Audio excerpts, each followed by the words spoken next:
इस वीडियो हम देखते हैं हृदय, वृक्क और जठर आंतरीय पथ के हार्मोन। अब तक हमने देखा कि अंतःस्रावी ग्रंथियां ये हार्मोन का स्राव करती हैं। अब इसके अलावा शरीर में कुछ ऐसे अंग होते हैं जो अंतःस्रावी ग्रंथि तो नहीं है, लेकिन उनके द्वारा हार्मोन का स्राव होता है। उदाहरण के लिए हृदय की आलिंद भित्ति द्वारा एक पेप्टाइड हार्मोन का स्राव किया जाता है, जिसे एट्रियल नेट्रियूरेटिक कारक कहते हैं, यानी कि ANF। तो ANF का स्राव किया जाता है आलिंद की भित्ति द्वारा। ANF को कहते हैं एट्रियल नेट्रियूरेटिक कारक। यह रक्तदाब को कम करता है। जब रक्तदाब बढ़ जाता है तो ANF के स्राव से रक्त वाहिकाएं विस्फारित हो जाती है और रक्तदाब कम हो जाता है। अब हम देखते हैं वृक्क की जंक्स्टा ग्लोमेरुलस कोशिकाएं। वृक्क की जंक्स्टा ग्लोमेरुलस कोशिकाएं एरिथ्रोपोइटिन नामक हार्मोन का उत्पादन करती हैं। तो जंक्स्टा ग्लोमेरुलर कोशिकाएं एरिथ्रोपोइटिन हार्मोन का उत्पादन करती हैं, जो रक्ताणु की उत्पत्ति को प्रेरित करती है, यानी कि RBC के निर्माण को प्रेरित करती है। अब देखते हैं हम तीसरा, जठर आंतरीय पथ।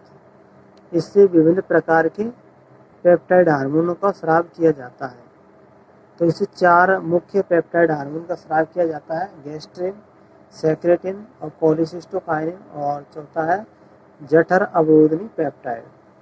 अब हम देखते हैं गैस्ट्रिन जठर ग्रंथियों पर कार्य करके हाइड्रोक्लोरिक अम्ल और पेप्सिनोजन हार्मोन के स्राव को प्रेरित करता है। अब देखते हैं अगला, सेक्रेटिन बहिस्रावी अग्नाशय पर कार्य करता है और जल तथा बाइकार्बोनेट आयनों के स्राव को प्रेरित करता है। अगला है कोलिसिस्टोकाइनिन। यह अग्नाशय और पित्ताशय दोनों पर कार्य करता है और क्रमशः अग्नाशय से अग्नाशय एंजाइम और पित्ताशय से पित्तरस के स्राव को प्रेरित करता है। और फिर जो लास्ट का चौथा है GIP, यानी जठर अवरोधनी पेप्टाइड हार्मोन। यह जठर के स्राव और उसकी क्रियाशीलता को रोकता है, यानी अवरोध करता है तो रोकता है। तो अनेक अन्य ऊतक है जो अंतःस्रावी नहीं है और कई हार्मोन का स्राव करते हैं, जिन्हें वृद्धि कारक कहते हैं। यानी कि ऐसे कई ऊतक और कोशिकाएं हैं जो अंतःस्रावी तो नहीं है, लेकिन कई हार्मोन का स्राव करते हैं। ऐसे अंतःस्रावी यानी कि ऐसे जो ऊतक हैं उनको वृद्धि कारक कहते हैं, और ये वृद्धि कारक ऊतकों की सामान्य वृद्धि और उनकी मरम्मत और पुनर्जनन के लिए आवश्यक है। तो इसके साथ में हमारा ये पूर्ण होता है।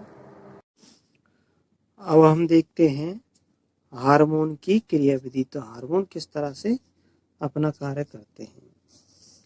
तो जैसे ही रुधिर में हार्मोन का स्राव होता है, हार्मोन लक्ष्य ऊतक पर पहुंच जाता है और लक्ष्य ऊतक पर उपस्थित हार्मोन ग्राही पाए जाते हैं, और हार्मोन ग्राही एक विशेष प्रोटीन होते हैं।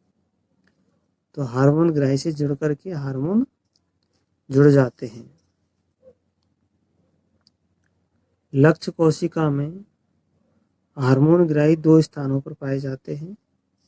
जब हार्मोन ग्राही कोशिका झिल्ली पर उपस्थित होते हैं तो उनको झिल्ली योजी ग्राही कहते हैं।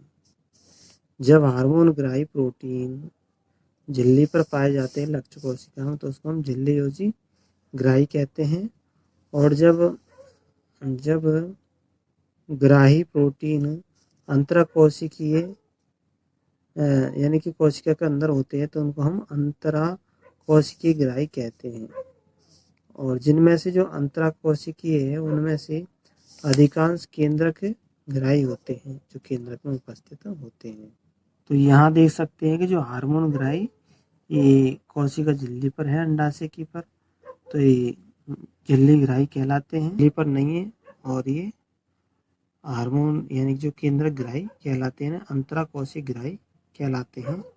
और ये हार्मोन है ग्राहियों के साथ में जुड़ करके हार्मोन ग्राही सम्मिश्र का निर्माण करते हैं। प्रत्येक ग्राही सिर्फ एक हार्मोन के लिए विशिष्ट होता, अतः ग्राही विशिष्टता पाई जाती है। हार्मोन ग्राही सम्मिश्र के बनने से लक्ष्य ऊतक में कुछ जैव रासायनिक परिवर्तन होते हैं, अतः लक्ष्य ऊतक में उपापचय एवं कार्यकी का नियमन हार्मोन द्वारा होता है। जो हार्मोन झिल्ली योजित ग्राहियों से क्रिया करते हैं, जो हार्मोन झिल्ली पर उपस्थित ग्राहियों से क्रिया कर उनसे जुड़ जाते, वे साधारणतः लक्ष्य कोशिका में प्रवेश नहीं कर पाते, लेकिन द्वितीयक संदेश वाहक का उत्पादन करते हैं और अंततः कोशिकीय उपापचयन का नियमन करते हैं। तो यहाँ हम देखते हैं कि इसमें जो हार्मोन ग्राही है वो झिल्ली पर उपस्थित है, अतः ही सीधे अंदर प्रवेश नहीं कर सकते अपना कार्य करने के लिए, जैसे कि फॉलिकल स्टिमुलेटिंग हार्मोन। अब इसके जुड़ने से यहाँ अंदर प्रतिक्रिया होती है और द्वितीय संदेश भाग का निर्माण होता है, चक्रीय एएमपी या कैल्शियम आयन का निर्माण होता है, और जिससे जैव रासायनिक प्रतिक्रिया होती है और शारीरिक प्रतिक्रियात्मकता आती है और इससे अंडाशयी वृद्धि होती है। अब हम देखते हैं कि जब हार्मोन ग्राही कोशिका के अंदर होता है तो अंतर कोशिकीय ग्राहियों से क्रिया करने वाले हार्मोन जैसे कि स्टेरॉयड हार्मोन और आयोडोथायरोनिन हार्मोन ये अंतराकोशिक हार्मोन ग्राही कॉम्प्लेक्स बनाते हैं एवं जीनोम की पारस्परिक क्रिया से जीन की अभिव्यक्ति का नियमन करते हैं, गुणसूत्र क्रिया का नियमन करते हैं। संयुक्त जैव रासायनिक क्रियाएं शरीर के कार्य की तथा वृद्धि को प्रभावित करते हैं। देख सकते हैं कि जो स्टेरॉयड हार्मोन है एस्ट्रोजन, ये गर्भाशय की कोशिका भित्ति में से पार हो जाता है और केंद्रक में उपस्थित हार्मोन ग्राही कॉम्प्लेक्स के साथ में जुड़ जाता है, और यहाँ जुड़ने के बाद में यहाँ पे जीनोम के साथ में क्रिया करता है, क्रिया का नियमन करता है और फिर शरीर प्रतिक्रियात्मकता होती है और ऊतक की वृद्धि एवं विभेदन होता है। यानी जीनोम से फिर मैसेंजर आरएनए का निर्माण होता है, प्रोटीन का निर्माण होता है और फिर ऊतक में वृद्धि होती है। तो इस तरह से हमने देखा कि किस तरह से हार्मोन की क्रिया होती है। अब हम देखते हैं जो हार्मोन है वो रासायनिक प्रकृति के आधार पर 4 समूह में बांट सकते हैं: protein hormone, steroid hormone, iodothyronine hormone और एमिनो अम्लों के व्युत्पन्न। तो प्रोटीन हार्मोन में पेप्टाइड, पॉलीपेप्टाइड और प्रोटीन हार्मोन होते हैं। इनके एग्जाम्पल है इंसुलिन, ग्लूकेगॉन, पीयूष ग्रंथि का हार्मोन और हाइपोथैलेमिक हार्मोन। इंसुलिन और ग्लूकेगॉन अग्नाशय ग्रंथि से, पीयूष ग्रंथि का हाइपोथैलेमस ग्रंथि के हार्मोन प्रोटीन हार्मोन है। फिर इसके बाद में देखते हैं स्टेरॉयड हार्मोन।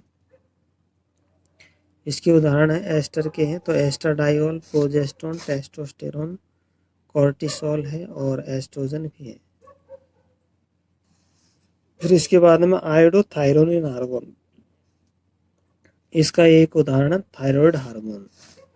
चौथा एमिनो अम्लों के व्युत्पन्न हार्मोन, इसका एक उदाहरण है एपिनेफ्रिन। तो इस तरह से हमने इनकी रासायनिक प्रकृति भी देख ली और इसी के साथ हमारी 11वीं की किताब भी कंप्लीट होती है।